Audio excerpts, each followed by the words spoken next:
All right. Good evening and welcome to both our on-site visitors and our audience tuning in online. I'm delighted to welcome you to this evening's program, Reconstructing Black Families, Stories from the True Papers. My name is Andrew Williams.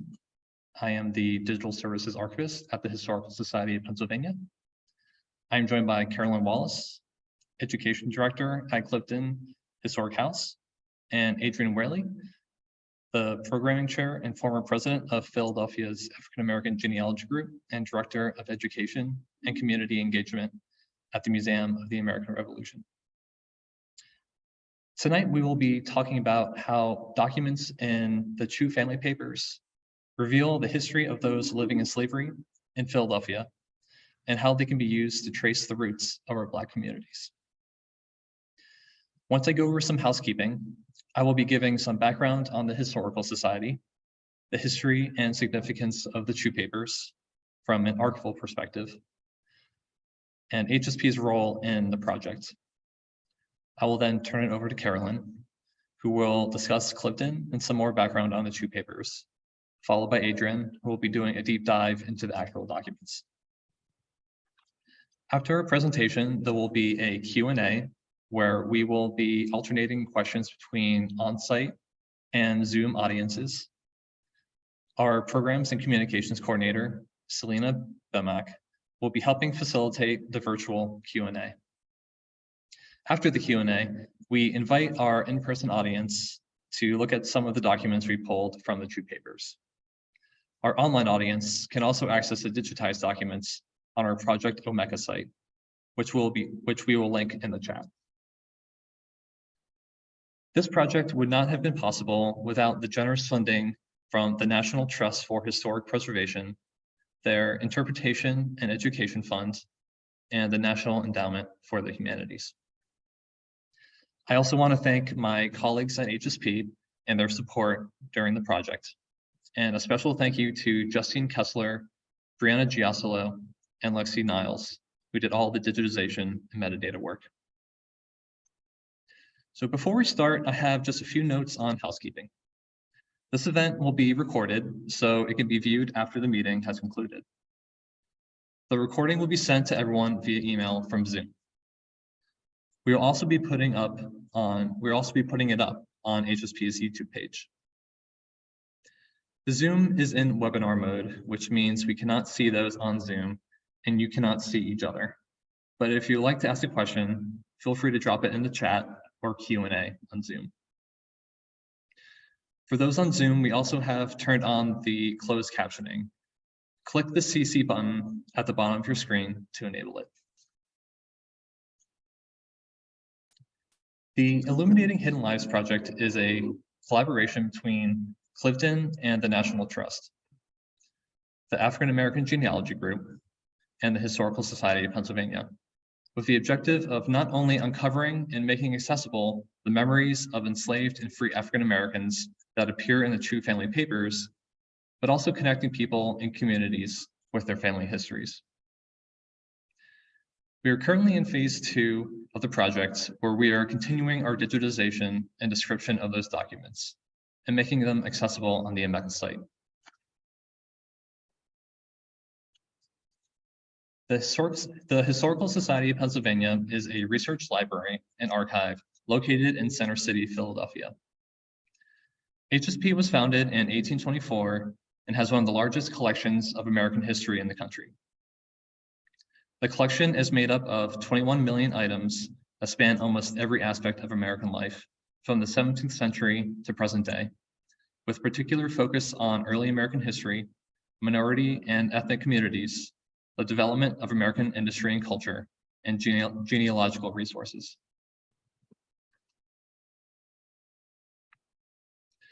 The True Family Papers are one of HSP's largest collections.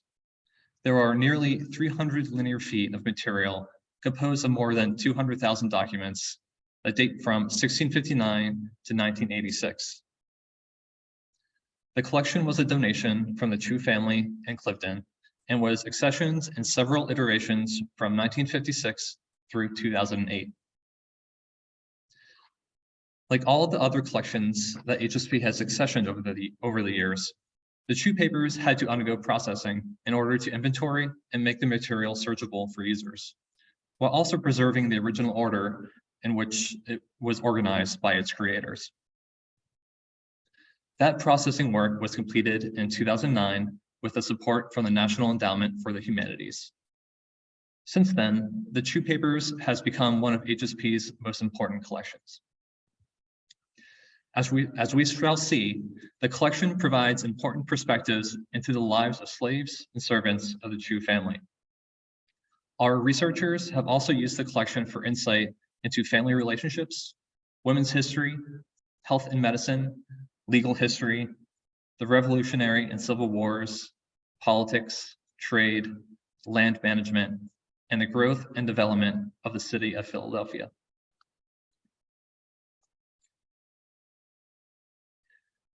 The documents that were digitized for this project, which originate from the late 18th to early 19th centuries, are made available to researchers on HSP's Omeka site. HSP's role in the Illuminating Hidden Lives project revolved around two main themes: digital access and preservation. We coordinated with Carolyn, who came on site to HSP to review materials from the Chew papers and select documents that mentioned Black families. Once the list was compiled, we digitized the selected material with equipment in HSP's digital lab and created records to describe the images and to help make them searchable for users. We then uploaded the images and metadata to the Omeka site, which is freely accessible to the public. The metadata that was created for the project describes when a particular document was written, who wrote it, what subjects it covers, and where it was written.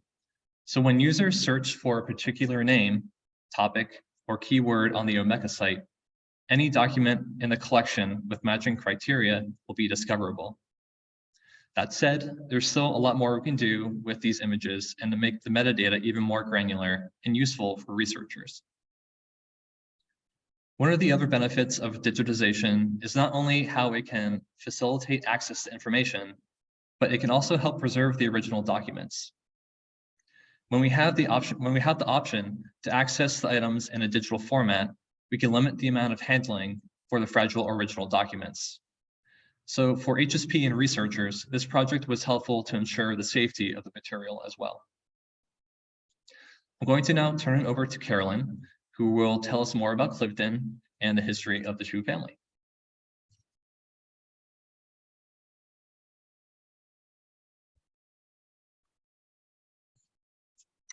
Thanks, Andrew. It's been wonderful to work with you, the staff at HSP, and Adrian and her colleagues at the African American Genealogy Group on this project.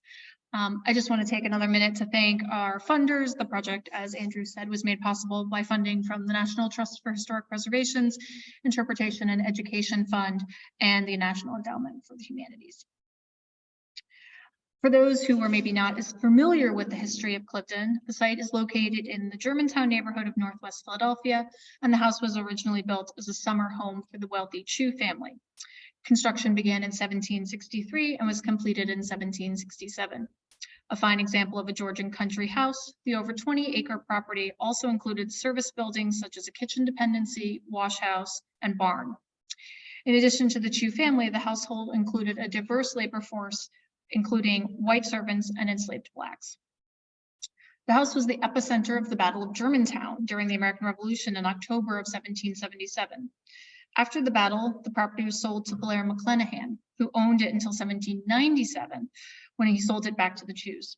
The Chew family continued to use Clifton as a summer retreat and eventually a year-round residence until 1971.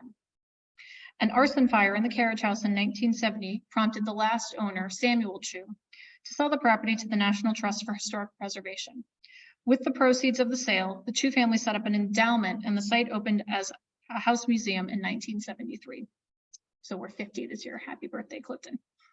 Today, Clifton is a co-stewardship site of the National Trust for Historic Preservation and a member of Historic Germantown, a consortium of 18 cultural institutions in Northwest Philadelphia. Before we get too much further into tonight's presentation, I just want to go over a few members of the Chew family tree. The Chew family originally came to the North American colonies from England in 1622. Benjamin Chew, born in Maryland, is one of the first of his family to move to Philadelphia. Benjamin had two half-brothers, one named Samuel, who lived in Maryland. So we'll hear a lot about Samuel and Benjamin tonight. Of Benjamin Chew's 12 surviving children, Benjamin Jr. was the only son, and toward the end of his father's life, Benjamin Jr. managed much of his father's estate. For some context, the numbers of enslaved people during the same time period based on the 1790 census, less than 1% of Pennsylvania was enslaved, compared to approximately 6% in New Jersey, 15% in Delaware, and 32% in Maryland. In addition to Clifton, Benjamin Chew and his extended family owned many properties, including plantations in Pennsylvania, Maryland, and Delaware. This map illustrates just some of the ones we know about today. The pins in red in Pennsylvania, Maryland, and Delaware are properties belonging to Benjamin Chew. The ones along Maryland's eastern shore in green belong to Samuel Chew, Benjamin's half-brother. The ones in orange represent earlier generations of the Chew family, while the purple represent later properties, some of which held people in bondage until the Civil War. The two yellow pins south of Baltimore are sites of African American churches on land once owned by the Chew family. Many of the stories we will hear about in tonight's program will come from the properties that belong to Benjamin Chew of Philadelphia and those along the eastern shore belonging to Samuel Chew. As a point of reference, after Samuel dies in 1809 and Benjamin dies in 1810, Benjamin Jr. is left to settle both estates. For many years, Clifton's interpretation and programming focused on themes popular in house museums founded around the bicentennial, such as family history, architecture, and decorative arts. At Clifton, this looked like stories of the Chew family, especially Benjamin Chew and his importance as Chief Justice of Pennsylvania, their fine Georgian house, elaborate furnishings, and the Battle of Germantown, which gave Clifton and the Chews a place in the American Revolution. Much of this was informed by the Chew family papers. However, in 2012, Clifton began the Emancipating Clifton Project, funded by the Pew Center for Arts and Heritage, to help share the underrepresented stories of those who labored for the Chews, both enslaved and in service, over the site's 200-year history. The narrative also expanded to include other Chew properties, such as their townhouses in Philadelphia and the more than 9 plantations in Maryland and Delaware. The period of focus expanded beyond the 18th century to include all periods of occupation. Today, the site actively interprets through the last owners. Changes included a new core exhibit, new programming like Liberty to Go to Sea, a dramatic event informed by stories from the archives. We'll actually get to look at the document that title comes from tonight for those who are in person. And an overhaul of the guided tour. But the Chew papers are the gift that keeps on giving. With 230,000 documents and almost 300 linear feet, there are still so many stories yet to tell. With this project, the goal was to dive into the historic records to bring to light the lives of those bound to the families of Benjamin Chew, so his dates are 1722 to 1810, and Benjamin Chew Jr., 1758 to 1844, in Pennsylvania, Maryland, and Delaware. Since that was still a huge amount of information to cover, we narrowed the scope to the period of Benjamin Chew's life, 1722 to 1810, not only documents written by Benjamin, but others who overlap this time frame in the Chew papers and may have writings or documents about enslaved or free African Americans. The goal was to digitize documents first relating to the properties in Philadelphia and then spanning out to Delaware and Maryland and other states. By making these documents accessible to the public online, it allows for researchers, academics, and genealogists to make their own connections, and potentially our hope is to connect with descendants of people enslaved to the Chews. I spent many months, including today, reviewing documents to create a list that was reviewed by our partners at the African American Genealogy Group to help make the final decisions on the documents that should take priority for digitization. The first round of the project, we were able to digitize 166 documents. Through the second round, we're up to 67, but we still have some more that we're going to digitize. Just to clarify, a document can be a single letter, like the one on the top right of the screen that was written by Benjamin Jr. to his uncle Samuel Chew in April of 1805, discussing an enslaved man named Joe. Or it could be an entire 45-page waste book from Benjamin Chew covering expenses between 1783 and 1794. I'm now going to turn it over to Adrian from the African American Genealogy Group to share some of what we've found.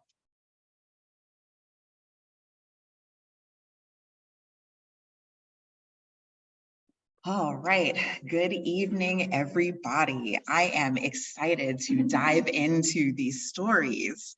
So just a quick note about the organization that I represent. We are the African American Genealogy Group in Philadelphia.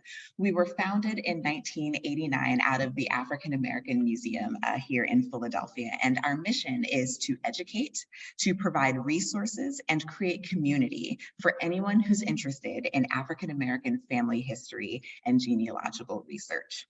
We do that work with people locally, regionally, and nationally. And what we do is we bring in guest speakers, we hold workshops, we often plan trips, and sometimes we're able and lucky enough to get to participate in volunteer projects like the one that we have been doing with Clifton and the Historical Society of Pennsylvania. So in this project, we've been looking at a number of different kinds of documents that are represented in the Chu family papers. These include letters, these include receipts, notice of property sales, estate and property inventories, which have been a gold mine, indenture agreements, and all sorts of other things. And so what I'd like to start with is just a quick refresher of some of the things that we found the last time that we dove into this set of documents. So we found some really interesting, these are some of the gold mine documents, I should say. Not everything was this good, but we found some really interesting lists of enslaved people who were at some of the different Chu properties. So for example, in this document, you can see the names of a number of folks, as well as a brief description, something about them. In this case, generally something about their ability to work, right? So we've got some folks who are good. We've got Cato, who's listed as old. We've got Phoebe, who at present spins, but will probably not remain there long. There's also quote unquote 7 Negro children, and you get to learn a little bit more about Lemon and Lucy, who actually showed up across a number of different documents that we came across.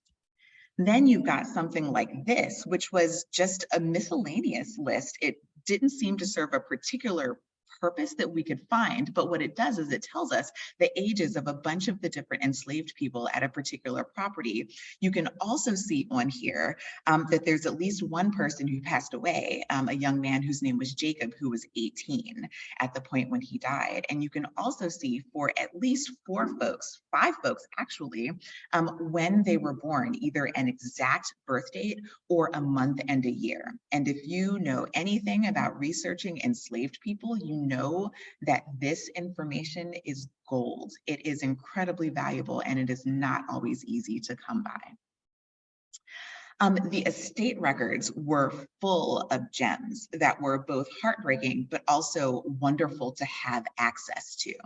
So as you can imagine, when a person with property passes away, you have to figure out what's going to happen to that property. And it's listed in wills often, unless a person dies intestate, which means without a will. And what that will specify is who is going where, or perhaps what needs to happen is a person's property needs to be sold so that debts can be paid off. And what we found in the estate records for Samuel Chu were the listings of all of the enslaved people at a variety of properties that he owned. One set of those documents listed family groupings for those different people, and another set of those documents listed who purchased each of the enslaved people and the amount for which those people were purchased. And that's what you're looking at on the screen right now. I mentioned that some of those documents showed family groups, or they showed like who the mother was of a certain section of children. And we were actually able to build that out in some circumstances up to 3 generations. So for example, Fanny and Nancy in one document in those estate records were both listed as the daughters of Jenny, who was deceased. And then all of the children of Fanny were listed as her children, and all of the children of Nancy were listed as Mother Nancy, allowing us to put this together. 3 generations of an enslaved family that were listed out in these estate documents. We were able to do that for multiple families across multiple locations. We were also able to, this is one of my favorite things. So a number of the waste book and account books listed out midwife visits to the different properties of the Chu family.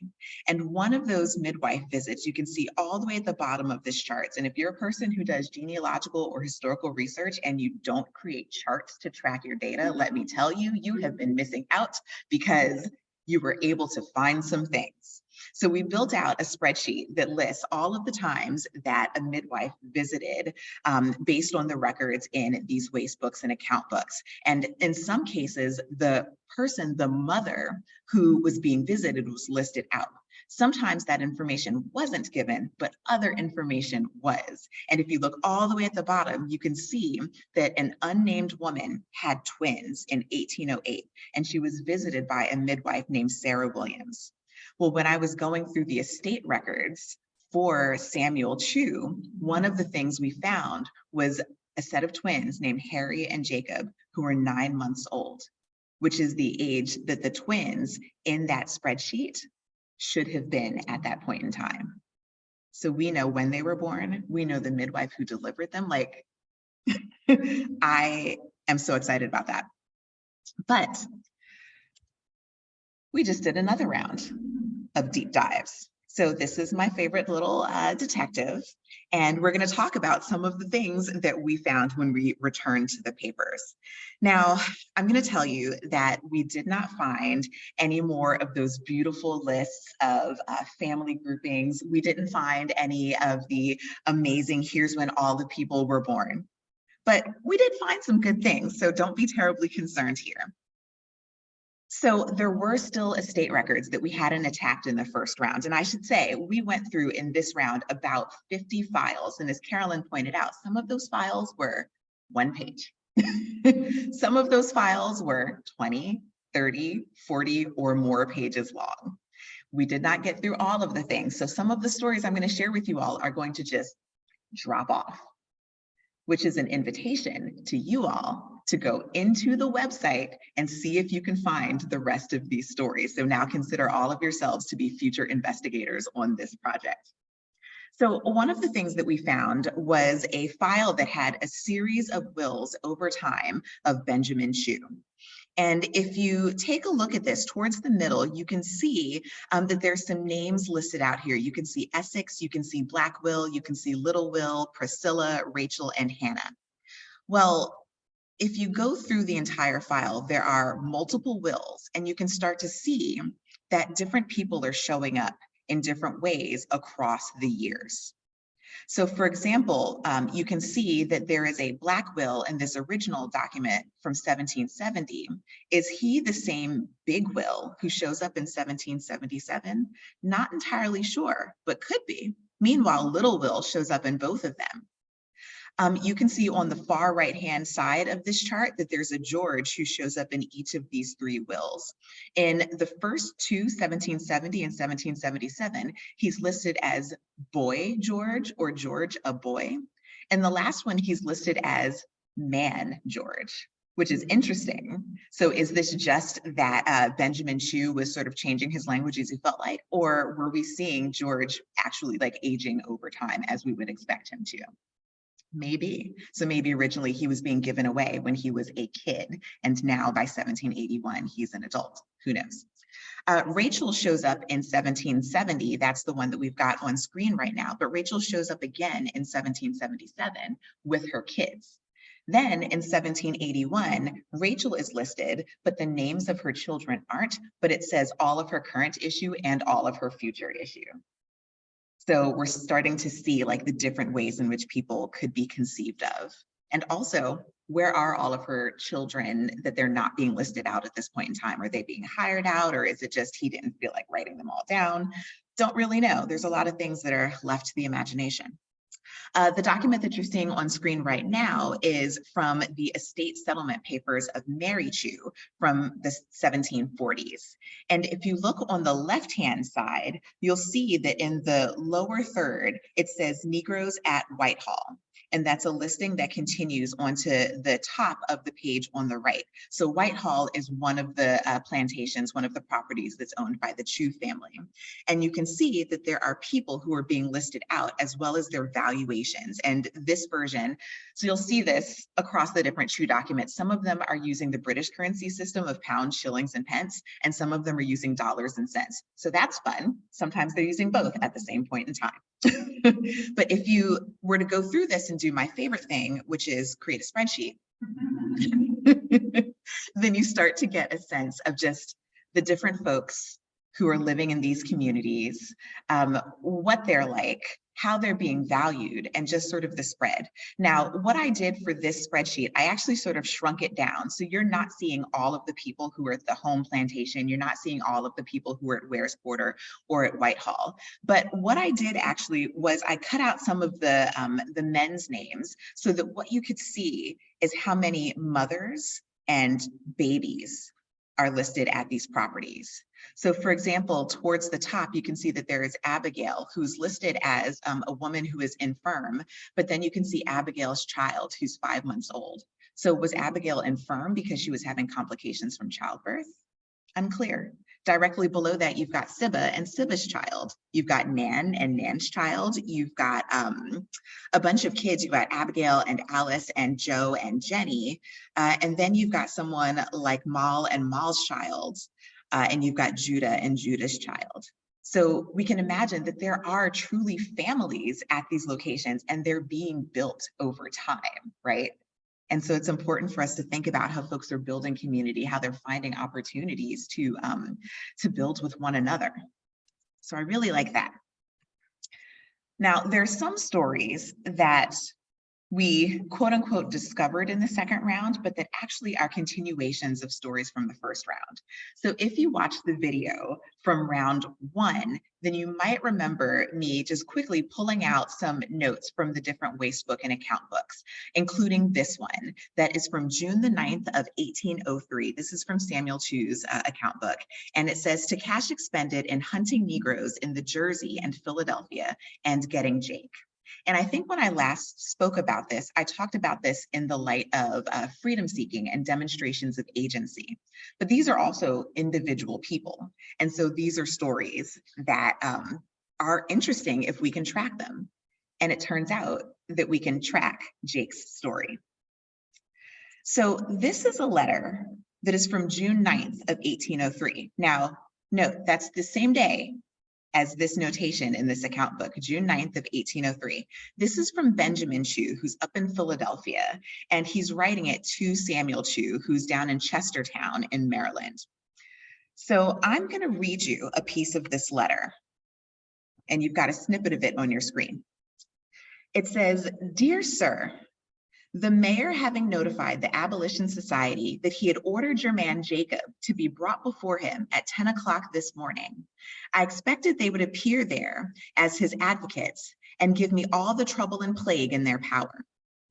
I attended at the hour prevailed with Mr. Tillman to accompany me, but was agreeably disappointed in not meeting there with any of the members of that society.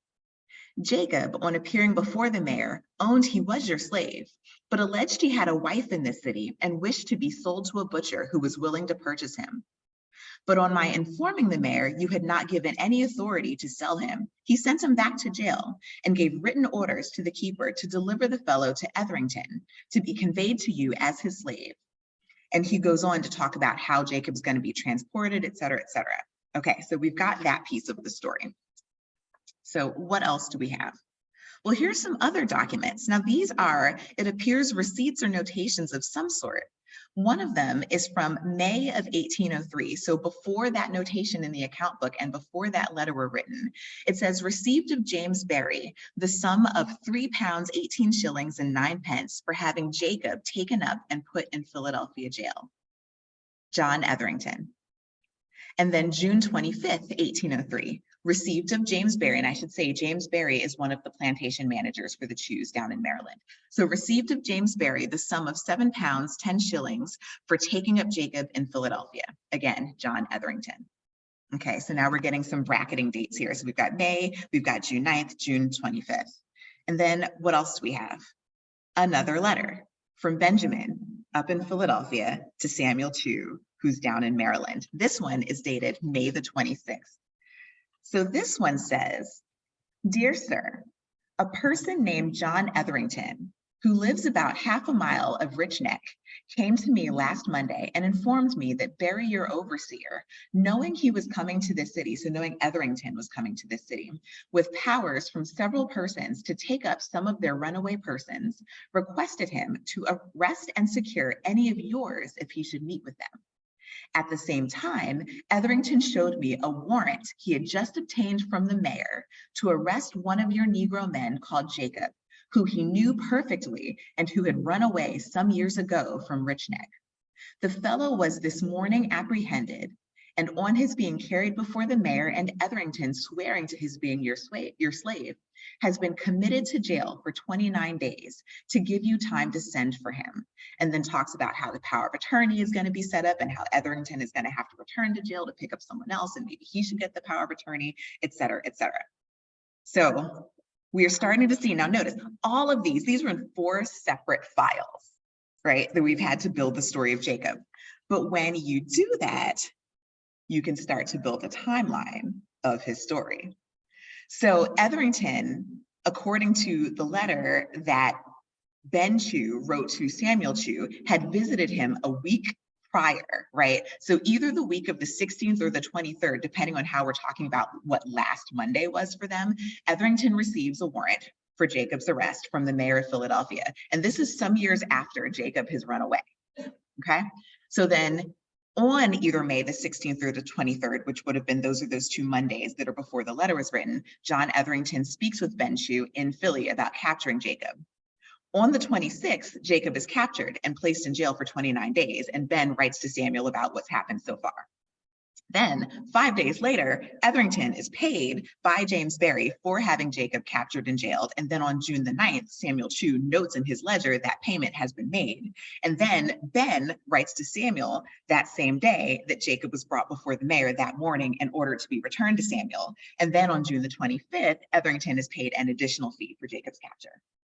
Now, for those of you who are on site, there may be another beat to this story because, as Carolyn lifted up for me, there's also a notation on the same June the 9th that Samuel Chew spends money on getting Jake and notes that in his ledger. It also says that there is some money that seems to have been received for Jake.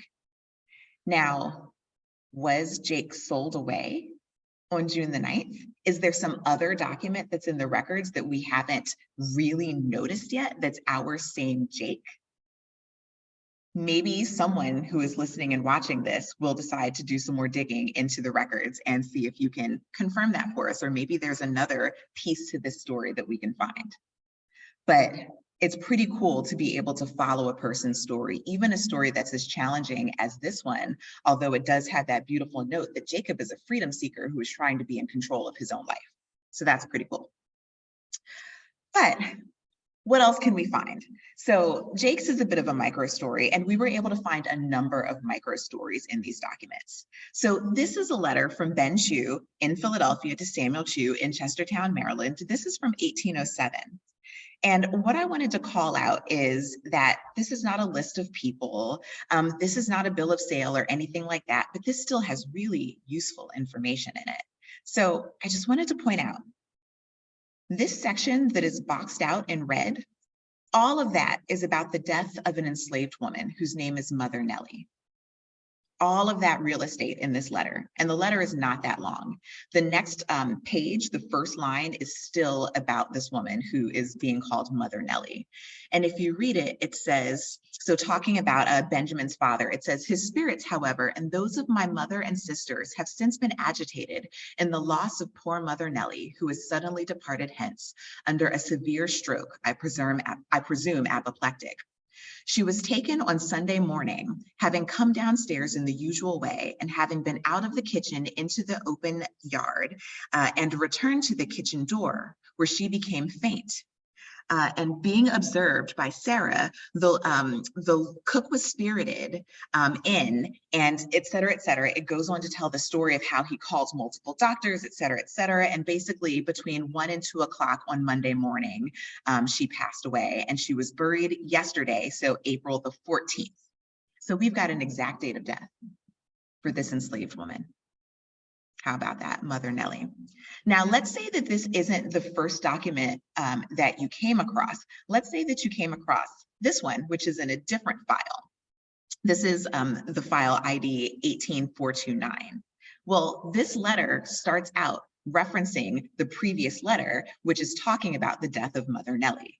So it says, I wrote to you last week, not upon a pleasant occasion, the death of our worthy and much esteemed faithful old Nellie. Right, and it continues to talk about how the spirits of the family were lowered for a little bit of time because of that. This would give you the hint that you should go back and look for other letters, right? What is the immediate previous letter, which happens to be the one that I just showed you all. So what about other micro stories? Well, here's one that is, I mean, all of these stories are a little bit challenging because we're talking about enslaved people, because they did not lead easy lives, and because ultimately some of these are giving us data that is about, frankly, death and disease. But there's some interesting things in here that are really useful to explore and that talk to us about the interior lives and the families of the folks that we're trying to explore. So this is a letter from an enslaved man named Joseph. And I want you to just listen to this and think about the circumstances that this gentleman is living under. So, dear sir, this comes to inform you that Miss Becky Smith, so a relative of the Chu family, hath broke up housekeeping and has sold all off. My wife, she has sold to Mr. Holmesworth in Baltimore for 5 years.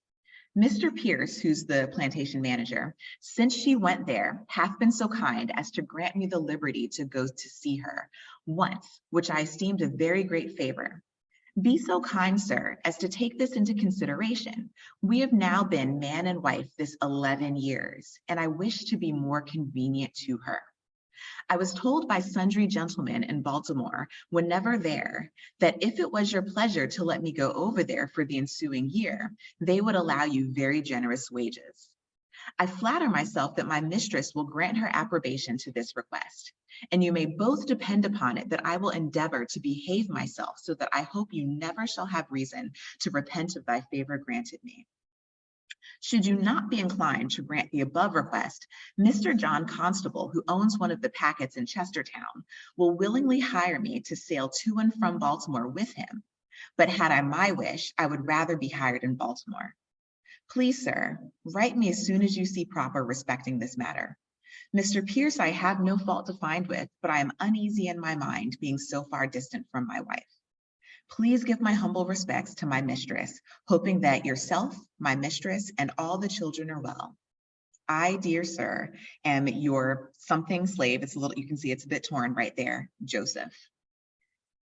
So there's so many powerful things in this letter, but I think one of the most powerful possibly is that Joseph spends so much time talking about how he wishes that he could be with his wife and how there are these different arrangements that he could make, ideally to allow him to spend more time with her. And then he closes the letter by referencing the Chu's family.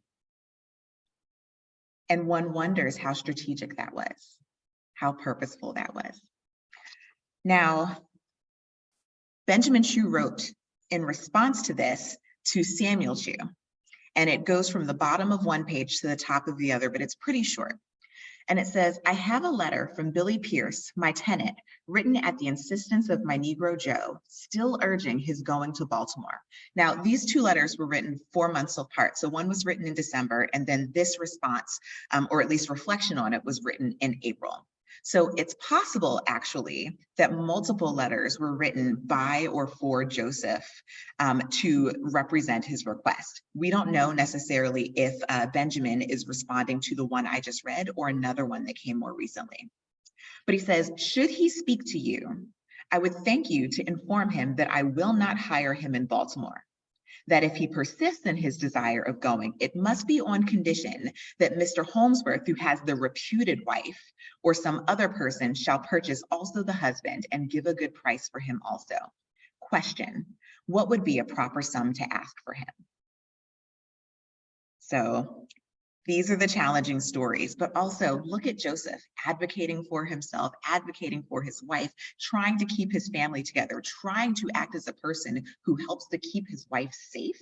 There is a lot that is powerful in this letter. So what else have we found? Well, I was trying to think about how I could end this on a positive or semi-positive, at least, note. And I thought about these documents. So both of the pages that you see on the screen in front of you are listings or returns of enslaved people who are owned by Benjamin Chew in the city of Philadelphia. If you look at the dates on them, both of them are from 1780. And you can see on the left-hand side, there's Will, who's about 26 years old. There's Rachel, who's about, 32 years old. There's Sal, who's about, maybe 12. Bet, who is 10. Harry, who is 6. And then maybe, what might that be? Jesse, who's about 2 years and a half. On the right-hand side, you've got a list of females. You've got Priscilla, who's about 22 or 23, Sarah, who's about 28 or 30, Sal, who is maybe 40 or 45, and Judith, who's about 10 or 12. You've got David, who's 18 or 20, George, who's 21 or 22. You've got maybe Enos, who's about 14 or 15, and you've got Dick, who is, this one confuses me a little bit. Maybe someone else can read this more easily. He is maybe 15, or I want to say that says 16, but that does not look like a 1. That looks like maybe it's a weird 5. So he's either 15 or 56, or he's 15 or 60, question mark. So why are these interesting, and why might these be a bit of a positive note?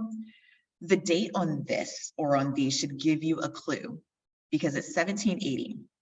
And in 1780, the state of Pennsylvania, the Pennsylvania legislature, passes something called an Act for the Gradual Abolition of Slavery. Now, what it says is that if you are born prior to the passage of that act, you are going to be enslaved for your entire life, like nothing changes for you. If you were born after the passage of that act, however, then you are going to get your freedom eventually. By the time you reach 28, depending on what your gender is, you are going to become a free person, but you have to have been born after the date the act was passed. Okay, so what does that mean for the people here? Well, all these folks were clearly born before 1780, so none of them are getting their freedom. However, if you look at this document, this is written a little bit later, and let's see, did I do a zoom up? I did. So this is written in 1789. And this is an update to the listing of Benjamin Chew's registrations. And if you look at it, you can see that there are some folks who are children and they're new. So one female Negro child named Hannah, who to the best of his knowledge, to the best of Benjamin Chew's knowledge and belief, was born of the body of his Negro woman called Rachel, the 26th day of August, Anno Domini 1785, that might say, or maybe 1781, unclear. Note, the said Negro child with her mother were placed out by the said Benjamin Chew to and are at present in the services of Mrs. Margaret Smith, another relative of the Chew family. Notice the information that's in this. So we've got an exact birthday for this child, Hannah. We've got the name of her mother, and we know that they're owned by Benjamin Chew, but that they have been hired out. That's a lot of information for a document that was not created for genealogical purposes. Super helpful. And then we've got one other female Negro child named Rachel, who to the best of his knowledge and belief was born of the body of his Negro woman called Sal on the 26th day of January, Anno Domini 1787. So again, we've got some really useful information. And both of those children are going to get their freedom. So if I could at all end on a positive note amidst some of the sadness of the stories that I shared, the fact that Hannah and Rachel are going to get their freedom is maybe the best note that I can end this examination of the primary sources on. So I hope that feels a little bit good for you all. But what do we do next? What are you all as researchers, as learners, as folks who desperately want to know more? What are you going to do? All right, well, a couple of thoughts. Number one, dig into the contextual research regarding place, right? So we've got Jews who were in Philadelphia writ large as we think of it today, but they're in places like Germantown and in Dock Ward, downtown in Center City, close to the Delaware River. They're in Maryland and other places, and they're in different communities within Maryland and those other spaces. So what can you learn about each of those areas that's going to help you to put these stories into context? What do you need to learn about the 18th century and the early 19th century to better understand these stories, and where else you might look for information? What is the context that you need about slavery, about the Jews in particular, about their neighbors, and so on and so forth? Dig into that. You're going to want to research Black communities near the Jew properties, because when these folks get their freedom, whether it's via manumission, whether it's through the Gradual Abolition Act or other things, where are they going? For example, are some of them settling in Baltimore, Maryland? Are some of them settling in downtown Philadelphia? Are there other Black communities that sprout up on or near the Jew properties? Dig into that. If you attended the first round of research presentation, you might remember that I showed maps of locations of the Freedmen's Bank and the Freedmen's Bureau. And there were many locations that people might not expect to find in and around Pennsylvania, Delaware, Maryland, and New Jersey, but they were there. So as you're trying to bridge gaps between the Chew Papers in 1870, which is the first census where most people who had been enslaved prior to the Civil War are going to show up, those record sets are places that you're for sure going to want to check out. Also, information wanted ads, these advertisements that were placed by members of Black communities and Black families in newspapers that were oftentimes run by churches that would say, I last saw my brother in such and such a town. They were owned by blah, blah, blah, and I would love to find him. Pastors, please read this from the pulpit of your churches and then direct any information towards me at such and such a location. There is an amazing project that is being worked on by Villanova University and Mother Bethel African Methodist Episcopal Church that is called Information Wanted, Last Seen, Finding Family After Slavery. And they have been digitizing these records from the Christian Recorder, which was the mouthpiece of the African Methodist Episcopal Church. And those ads are beautiful gold for this sort of research. So explore those. You're also going to want to connect with relevant historical societies and archives. So obviously places like the Historical Society of Pennsylvania, definitely you want to be talking to the folks at Clifton, but what about the Maryland State Archives, for example, which has a project they're working on to make more records about enslaved and free people of African descent available to the public. You're going to want to look at those. And then finally, you're going to want to connect with genealogists and historians who are looking both at similar interests and also who are exploring similar regions.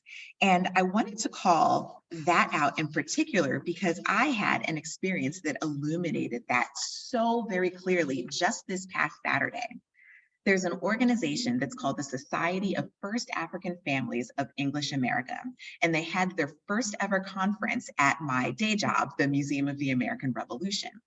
And I got into a conversation with a gentleman whose name was Leroy Council, who lives in Germantown, not far from where Cliveden is. And as we were chatting, I happened to mention this project and the fact that we were thinking about who had been owned by the Chew family. He said, the Chews? And I said, uh-huh. And he said, I have members of my family who were buried in a cemetery called Douglas Cemetery in Alexandria, Virginia. And one of them is buried up against a fence at the edge of the cemetery. On the other side of that fence is another cemetery. And the person who is buried directly next to my family member, but on the other side of that fence, is one of the Chew daughters. What are the chances? So Look for people who are researching your similar research interests, but also your regions, because you just never know who you are going to stumble into a conversation with, who's going to have the connection to your story that might bust something open. So I plan on putting Carolyn in touch with our friend and seeing what happens from there. And that is, I think, an exploration of what we've been up to and what some of the next steps might be for you all as researchers and learners. And so I think at this point, we're going to open it up for questions. Thank you so much, Carol and Adrian. I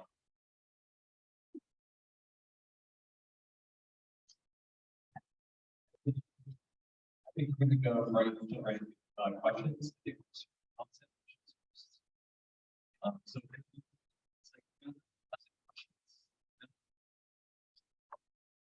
we have a bunch of them. So Carolyn, come up here with me.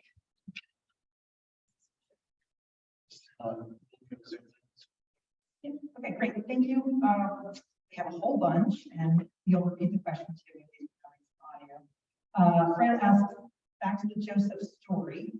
Joseph's wife sold for 5 years. What that mean? 5 years.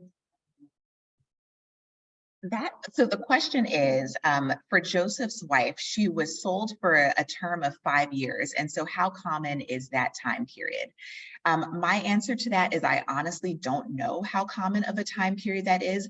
In these papers, I didn't see many examples of people being sold for a specific term, so I don't have much to compare against within this frame.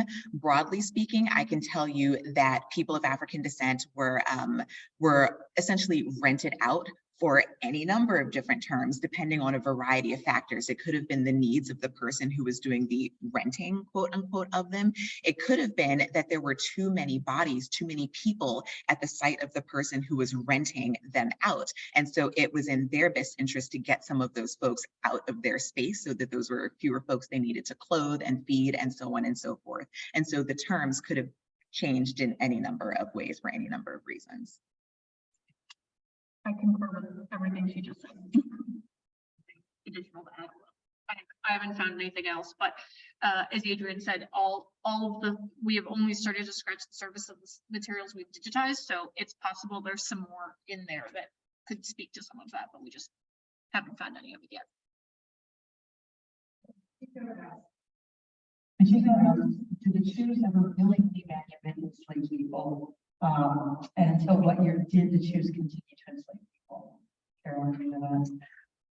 And repeat the question, please. So the question is, did the Jews ever willingly manumit people, and how long did the Jews enslave people?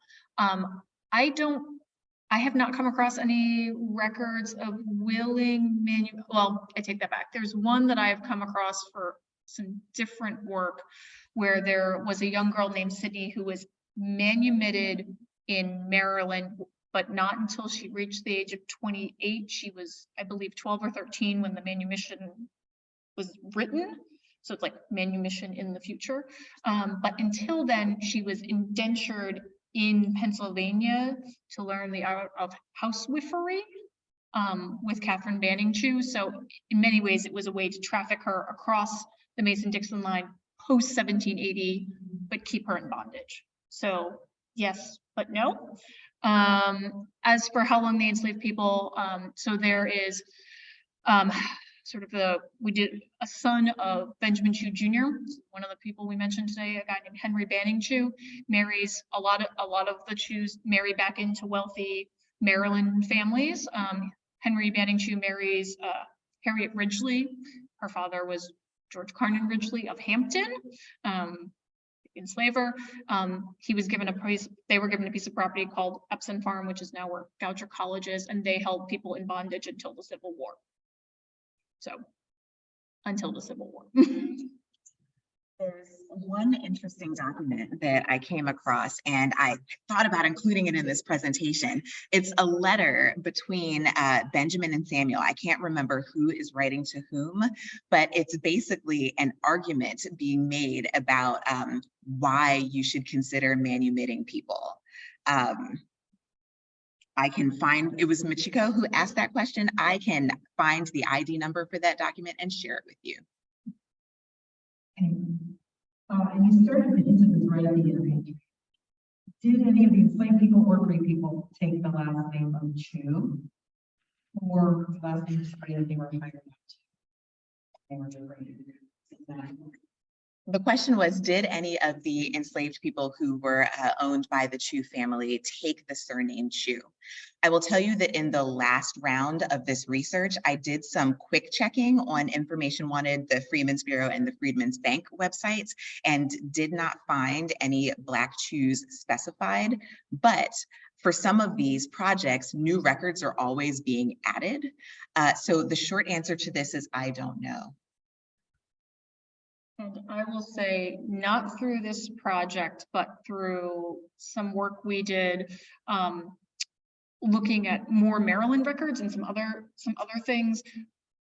I have seen African American Jews in communities near Epsom Farm that take the last name Chu, but that I don't exactly, I haven't sort of parsed that any deeper. So maybe.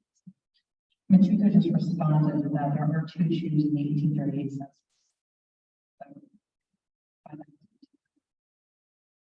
Okay, I will look deeper. Machiko, you could send those to me, please, and thank you. And again, this is akin to this. So have you, it's not like that yet, identified present day descendants of the enslaved and by the Jews, or any hints of oral history stories that you're sort of working towards outside of the documents? That is definitely the long-term goal of this whole work. So we have not yet, but again, that is the work we are trying to get to. So if anybody knows folks that have those oral histories, we are all, or written histories or any other histories, we are all ears. Oh, I didn't repeat the question. Okay. I just realized I didn't actually repeat the question. So the question was, have we made any connections with folks that either are descendants of those enslaved to the Jews or have heard oral histories? We have not yet, but we are open to that and would love to make those connections. That's a big piece of why we're doing this work, is to try to make those connections. And so if anybody knows folks that have those or are willing to talk to us about those things, we are all ears and we are here for it. All right, do you have any records from the churches on the Chu family properties that dovetail the Chu papers? Papers that wouldn't be in Chu papers, but could be somewhere else.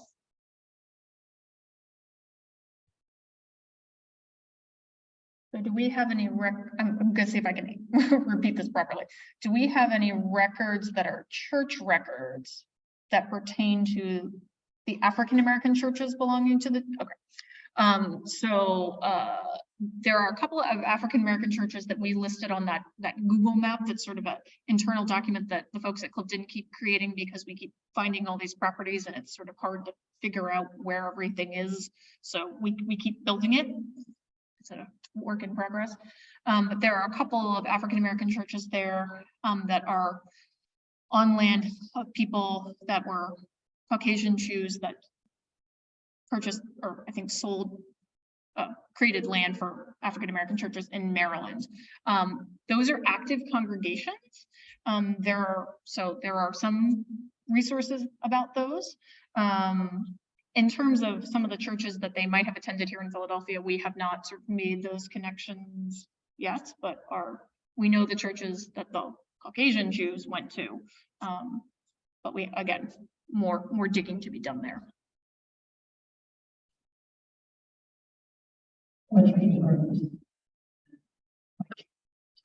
The white Jews in Philadelphia. They attended, yes, St. Peter's, and lots of the Jews are buried at St. Peter's.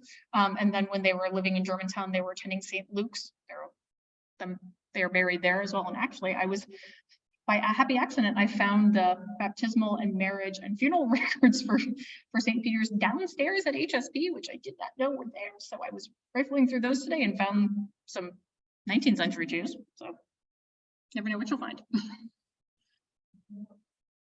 Two more, but so of course, Bishop Richard Allen, first Bishop of the Church, was. Did you find any records that might name his family, his mother? Yes. So repeat the question. Was it you? So the question was, we know that Bishop Richard Allen, who is the first bishop of the African Methodist Episcopal Church, we know that he was owned by the Jews in Maryland. And so the question was, did we find any records that named him, or sorry, Delaware, that named him or possibly his mother? My answer is there are a lot of names that repeat in these documents. There are a million Rachels, there are a lot of Phoebes, there were a bunch of Sals and Jennies and so on and so forth, and there are several Richards or Dicks. Are we able to say for sure? I certainly can't myself. I think it would take another more experienced eye who has a greater familiarity with that story within the context of the Chu family to be able to say. So the fact that these records are now digitized and available for everybody to dig into creates an opportunity for this to really be explored, I think. The other thing I will say on that, a lot of the records that were digitized through this project were a lot of Maryland records, and because Richard Allen was born in Delaware, I'm not sure any of these maybe resonate with that, but again, more digging to be done. All right. Because this deals with another big collection of HSP papers, John Dickinson and Delaware, any connections that you found between enslaved people at Whitehall and Dickinson, enslaved people? The question was, have we found any connections between the Dickinsons in Delaware and the Chus? Short answer is not yet.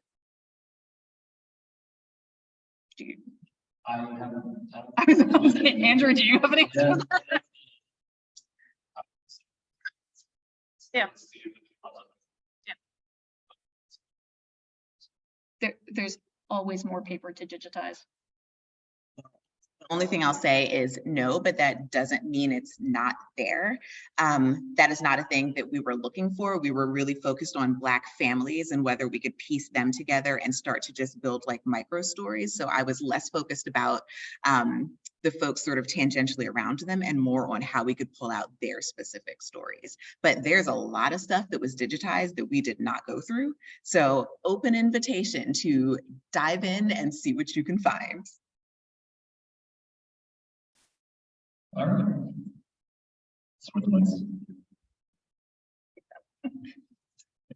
All right.